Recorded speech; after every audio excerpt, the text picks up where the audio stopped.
to this conversation now. As machines become increasingly capable, tasks are considered to require human intelligence are often removed.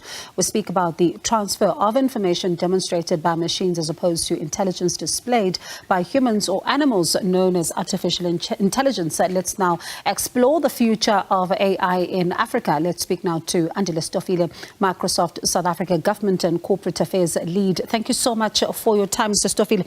I mean, there's, concerns that machines may have started replacing people already, and, talk about some of the skills that could be required when it comes to artificial intelligence in the future, when it comes to, some of those who may be needed for the world of work. So how should businesses be approaching the reality that is artificial intelligence? Well, good evening, ma'am, and good evening to your listeners. The question that you're asking me almost reminds me of pre-1994, when Eskom wanted to electrify the country, especially in the rural areas. And you had a lot of resistance in the rural areas where farmers were saying that, the electricity, these lights are keeping their bulls awake and their bulls aren't able to do what they're supposed to do. Now, fast forward and look at now. I mean, electricity is really it's a core need. We cannot do without electricity. So in the same way, if you apply that analogy, when you then look at technology equally, I mean, we speak about the fourth industrial revolution. Some people argue that we are already in the fifth industrial revolution. Now, as a country, and as business, we certainly can't afford to be left behind. You talk about skilling. I always make the example that says that do not be concerned about artificial intelligence. Be concerned about the person who's got the skills to use artificial intelligence, because they've got the competitive edge. So it's not the technology, it's how you actually use the technology. And it becomes something that it becomes quite important. And what would you say then, especially on that, because the skilling is going to be quite an important one. And as you say, that the person that is using it is the crucial one here. So what are some of, the skills that you are seeing in the future that someone who's going to be using this needs to have? Look, it's definitely, when you look at the artificial intelligence, stuff that becomes important, you look at just the opportunities around cybersecurity. When you just look at, in terms of the potential jobs, the new jobs and new roles that are going to be created by cybersecurity, equally that becomes important. I mean, just to maybe give some context around that. When you look at here in South Africa, I mean, we had, I think it was last year, the year before, you had the Department of Justice, which was hacked. And all systems were down. You had TransUnion. So there was a lot of companies where there was cybersecurity breaches. Now, from a country point of view, if we had the required and requisite skills, we would not be on, probably the top 10 from a target list globally from a cyber attack point of view. So those are the skills that definitely are going to be needed. I mean, from a country point of view, we've got a policy document called the Future Skills Strategy, and I'm paraphrasing it, right? The Digital and Future Skills Strategy. Now, that strategy, which came out of the 4IR commissioned by the president, really details what skills are needed for the future and how, as a country, we should actually be looking at those skills and what we should be doing currently to be able to leverage the skills that are needed.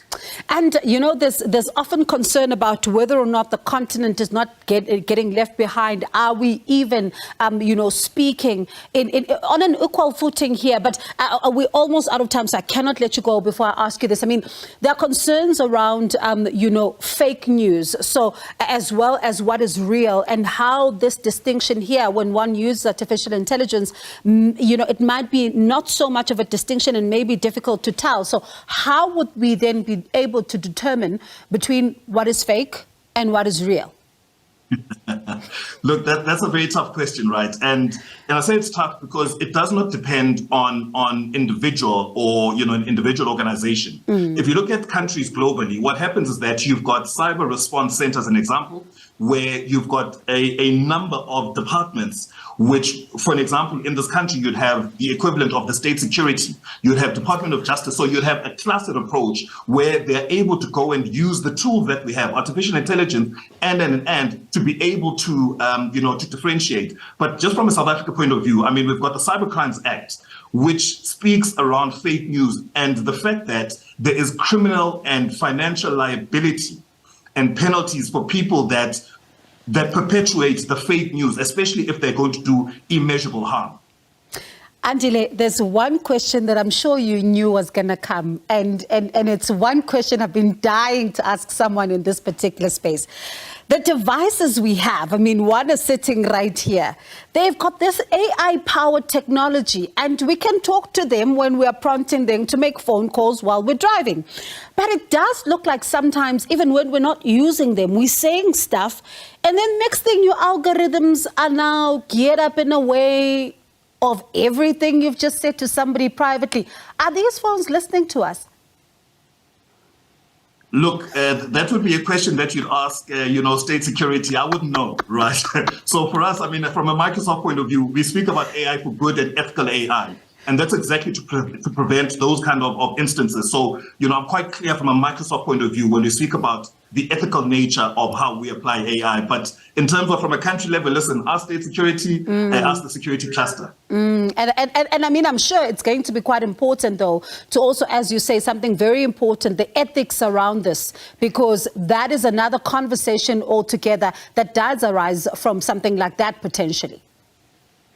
No, absolutely. I mean, just to, again, give you a simple example, right? So, AI is programmed, so the programs are done by individuals. And so if I've got a subjective bias, how I program that will result in some kind of discrimination, whether it's race or whatever the case may be. And so ethical AI then is there to make sure that those things are minimized. And we apply AI in an ethical manner, but that applies to all technologies. It's not just about AI, but it's just that, of course, you're talking to us about AI, but it applies to all technologies. So, Andile, you've convinced me. I'm not going to be like those people pre-1994. I'm now migrating there. So you've convinced me. Thank you very much for your time this afternoon. And please make sure that whatever you migrate to, it's Microsoft. It's got a Microsoft underlying technology. Thank you so much for your time this afternoon. Do appreciate it. That was Andile Stofile, Microsoft South Africa Government and Corporate Affairs lead. Of course, we're talking about something very serious, artificial intelligence. And we'll continue, of course, to monitor this because there's so much talk around the unions. You think about what they have to say. So there's so much around this.